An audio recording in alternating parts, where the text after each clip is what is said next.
Hi everyone, Ted Wyman here, and today we're going to talk a little basketball. And I am joined today by a very special guest, Mike Morreale, the commissioner of the Canadian Elite Basketball League, which has just recently announced a new franchise in Winnipeg, the Winnipeg Sea Bears.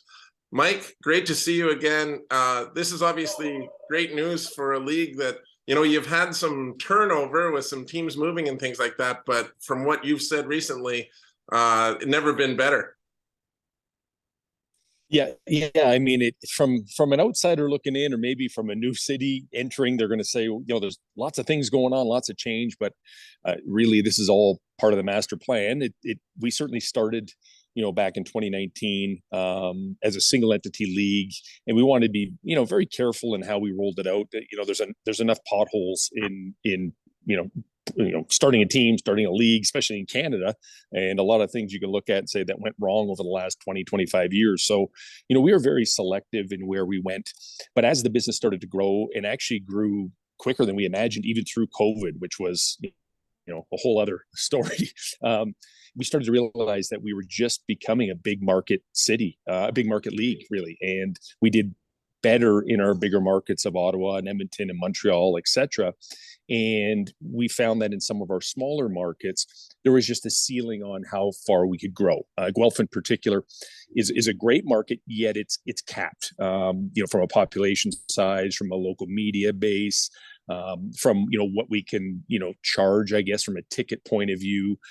So it just left with a difficult decision, but also a very strategic one in relocating that franchise to Calgary, where we wanted to get a bigger imprint on the West Coast, which of course led to Winnipeg joining as well. So all the moves have been strategic. They've worked out incredibly well.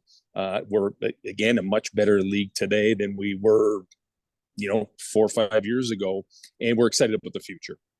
So what is Winnipeg getting? I mean, this is a market that has been starved for pro basketball for quite some time. It has a history of pro basketball with the Cyclone and the Thunder, getting close to 20 years ago now. But there is a large basketball community with the universities, with the high schools. So what's Winnipeg getting when the Sea Bears get going? They're getting, number one, the best basketball played in Canada outside of the Raptors, without a doubt. They're getting high-level basketball talent, predominantly Canadian, but also with a great mix of, import players coming from the U.S. or all over the world. We had 16 different countries that represented themselves in the CEBL last year.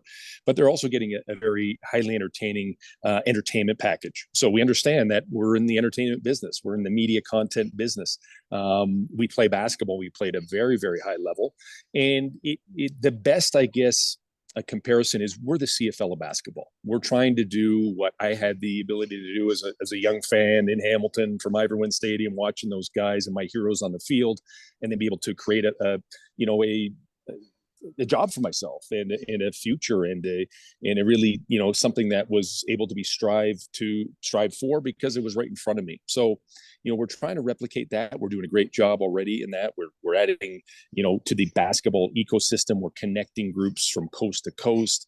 We're providing high-level pro basketball in their own backyard because not everybody can pick up and fly to Toronto and watch the Raptors and pay thousands of dollars. So we're bringing that to you. And you're right, Winnipeg specifically has a great university programs. They've got a great fan base. They've got great provincial basketball and the largest Filipino community in the entire country, which, if anyone knows, that's their national sport, and they're incredibly excited about it. So, we really want to ingrain ourselves to the community. We really want to become a fabric of the community, and you'll see that over the course of the next several months as we start to get towards our May start date. Well, in case some of our viewers don't know, Mike is a former Canadian Football League player, and obviously you had a long history with that league. How much of that model have you patterned in terms of building this league? And, I've actually read stories that have said maybe the CFL should be looking at your model. I mean, you obviously, there's some give and take there, isn't there? Yeah, I mean, we built a similar model to the CFL in terms of how they ingrain themselves in the community and how they're, very proudly Canadian, but we tweaked our ownership landscape. We started as a single entity, which allowed us to get through things like COVID because we had that safe structure. We knew that we had, a single decision maker, and I was able to make those decisions on the fly. I didn't have to get bogged down with governance. And the idea was to create this league and continue to grow it and then add pieces to the puzzle. So last year we added 3 new teams. We were able to add new ownership groups in Scarborough through the OVO group and Nico and Sam Ibrahim. And then we added and sold our Vancouver team and added some new owners there. Of course, David Asper is another new owner in Winnipeg. So that really starts to take the foundation we've created and just blow it up and get everybody aligned on the same page. So our team owners are also equity owners in the league. And it's very important that they share and understand that the most important part of any league is the strength of the league itself. It doesn't matter how good the teams are. If they don't have a solid league foundation, then they really, they'll never be able to do it. Those teams will come and go, and it'll just won't live out to what the intentions are. So we're morphing into, from a single entity into an investor operator model. Has changed. We've got a very, very strong foundation at league office, centralized administration. We manage everything that way, which is somewhat different than the CFL. And we've just taken, the trajectory of basketball over the last 25 years has grown exponentially. So we're really taking advantage of that and really localizing it. Yeah, and you've got 10 teams. You've got East West going on. You got all the big markets, pretty much close to all the big markets covered off. Where does it go from here, or are you getting close to that ideal, what you've been looking for? We're getting close. All the steps are coming into place now that we can get to that divisional model, 2 conferences, East and West, divisional playoffs, really create those rivalries and fan bases in East West. But the ultimate goal is to get to 14 to 16 teams and look to almost a 3-division model, an East, Central, and the West. Same sort of, we're kind of restricted in the time which we play, in that mid international basketball. So we're able to attract the best international talent, the best Canadian talent that's returning home. And that exposure is very important to us, because when we play about 70% of our games, there is no other pro basketball being played in the world. So, that allows us extra eyeballs. And as we continue to grow our broadcast and our betting and all these data sets that come with, operating a league and getting information out to your fan base, it's important that we grow strategically. So, Way was very selective people, and David's a great testament to that. Winnipeg was a market we wanted to get to from the very beginning, but we didn't feel like we as a league had that local connection. David brings the local connection, and you can see it just by us being able to play out of Canada Life Center. Like, that's a huge coup for us. But it's growing. It's growing smartly. It's growing properly, and I think the future is incredibly bright if we continue to stick to the plan we've created.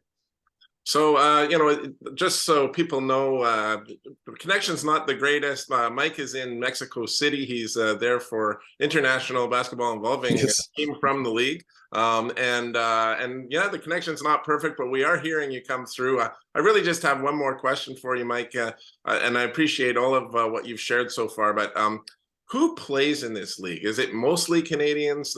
I do believe there's a certain number of Americans, international players, and I believe a Canadian college aspect as well, right? Yeah. So we were very thoughtful in how we created. We wanted this to be a pro-Canadian league. The whole purpose of the league and the strategy from the beginning was to bring home our top-level Canadians that have had to leave Canada to go play internationally all over the world, bring them home in the summer when they're home already to see their families and really preparing for their next, contract overseas, and allow them to play at home, build their brand at home, put the name on the back of their jersey, get the friends and family out, and start to showcase these players. And at the same time, we want to develop the next level stars, which is our, agreement with U Sports, where we bring on generally local youth sports players, and we could try to develop them. They get to play. Some may play lots of minutes. Some may just enjoy the ride and get used to what the pro ball is like, but without having any negative effect on their eligibility. So they can return back to youth sports and be able to kind of take what they learned and continue to grow and prosper. And then we add to that, a certain number of import players. We have a mandatory international player, so a player that's non-Canadian or non-US. And like I said, we've had players from all over the world. And that for us is a way to not only expose our brand across all borders, with basketball being a global game, but also to bring in players with FIBA experience. So we play FIBA style basketball, which is shorter game. It's a far more free flowing game. So that understanding of FIBA is important, because FIBA is the game that's mostly played all over the world and what you play in the World Cups and the Olympics, etc. So we do have limits though on the number of imports, and we're predominantly Canadian. We maintain 6 out of the 10 roster spots on the active roster have to be Canadian. We have to have 2 Canadians on the court at all time. There's only a maximum amount of imports you can have overall on your larger 14-man roster. So last year we were at 71% Canadians in the league. And from a talent perspective, you couldn't tell if the players are Canadian or Mexican or from Greece or wherever they're, or American. We really do have such a high level of basketball talent that continues to grow year after year after year. Well, I promised I was going to ask no more questions, but I do have one more, because it just feeds off of what you were saying. Winnipeg does have a strong grassroots basketball community. You mentioned the Filipino community here, the high schools. There's Basketball Manitoba runs a lot of great programs here, and I know they have an involvement with this Sea Bears team. So what do you think it means for the grassroots everywhere in the country, but specifically in Winnipeg, to have a pro team coming in? Well, I think it gives you something to aspire to. We really want those minor basketball teams to kind of fall under that Sea Bear brand and look at it as an opportunity to grow within that system and to be recognized and to be put on a pedestal and be able to see pro basketball and pro athletes, as people they can look up to. So it's about bringing communities together. That's really what sport is. We happen to play basketball, and the beauty of basketball, besides it being global, is that it really caters to a very wide and diverse population and a group of people that haven't really grown up with, American or Canadian football or ice hockey, and they don't really understand those games. The new wave of Canada is the continuation of many immigrants coming year over year. They understand soccer, they understand basketball. It's easy to play, it's inexpensive to play, and that all goes to growing those people and reaching out to those people that haven't been reached out to before, and creating that community under the banner of the Sea Bears or under the banner of any of our other teams across the country. Fantastic answer, Mike. I will let you get back to enjoying your time there in Mexico City, and look forward to seeing you when you're in Winnipeg next, and when this Sea Bears era gets underway next May. Awesome. Thanks so much, Ted. Appreciate it. For Mike Morreale, I'm Ted Wyman. Thanks for watching.